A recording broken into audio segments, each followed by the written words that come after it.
केंद्र सरकार ने वेस्ट एशिया क्राइसिस पर 25 मार्च यानी आज शाम 5 बजे ऑल पार्टी मीटिंग बुलाई है।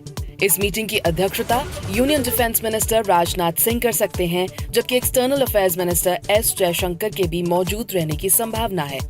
ये बैठक ऐसे समय हो रही है जब वेस्ट एशिया में बढ़ते तनाव ने क्रिटिकल मैरिटाइम कॉरिडोर्स को प्रभावित कर दिया है और गल्फ देशों में मौजूद भारतीय नागरिकों की सुरक्षा को लेकर चिंता बढ़ गई है।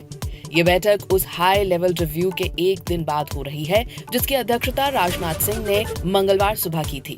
इस मीटिंग में chief of defence staff general Anil Chauhan, तीनों सेनाओं के chiefs, DRDO chairman doctor Sameer Kamat समेत कई वरिष्ठ अधिकारी शामिल थे। इससे पहले रविवार को प्रधानमंत्री नरेंद्र मोदी ने कैबिनेट कमेटी ऑन सिक्योरिटी की बैठक की थी।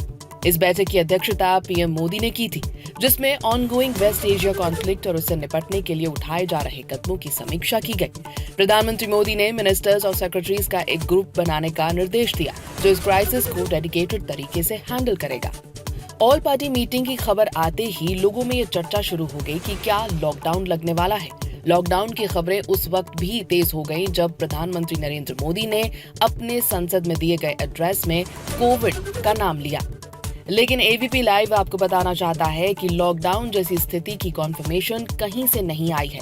आधिकारिक सरकारी इंफॉर्मेशन के हिसाब से लॉकडाउन जैसी स्थिति नहीं है, लेकिन आज ऑल पार्टी मीटिंग जरूर है क्योंकि प्रधानमंत्री मोदी ने अपने संसद में दिए गए एड्रेस में संकट गहरा सकता है, ये आशंका जरूर जताई थी।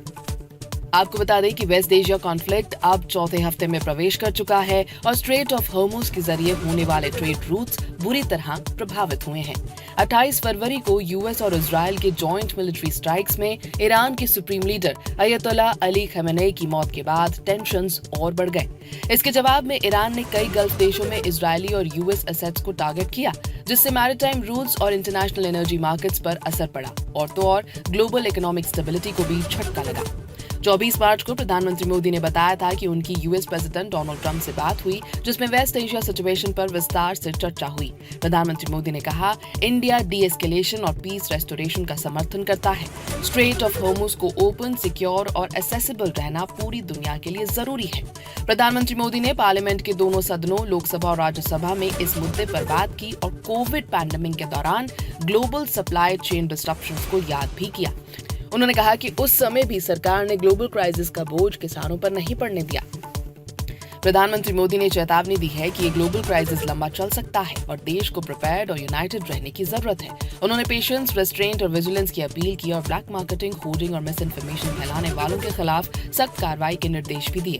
उन्होंने कहा कि वॉर की वजह से ग्लोबल एनर्जी क्राइसिस गहरा गया है। सरकार गैस और क्रूड ऑयल की सप्लाई हर पॉसिबल सोर्स से सुनिश्चित करने की कोशिश कर रही है और तो और फर्टिलाइजर्स की पर्याप्त उपलब्धता के लिए भी तैयारी की जा रही है।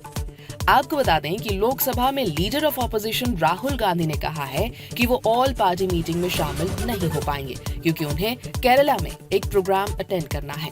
ट्यूसडे को पार्लियामेंट हाउस में ग्रुप ऑफ मिनिस्टर्स की एक और बैठक हुई, जिसमें एसेंशियल सप्लाईज, खासकर फर्टिलाइजर्स पर पड़ने वाले असर की समीक्षा की गई। मिनिस्टर्स ने कहा कि खारिफ सीजन के लिए फिलहाल कोई शॉर्टेज नहीं है और किसानों की जरूरतें पूरी की जाएंगी।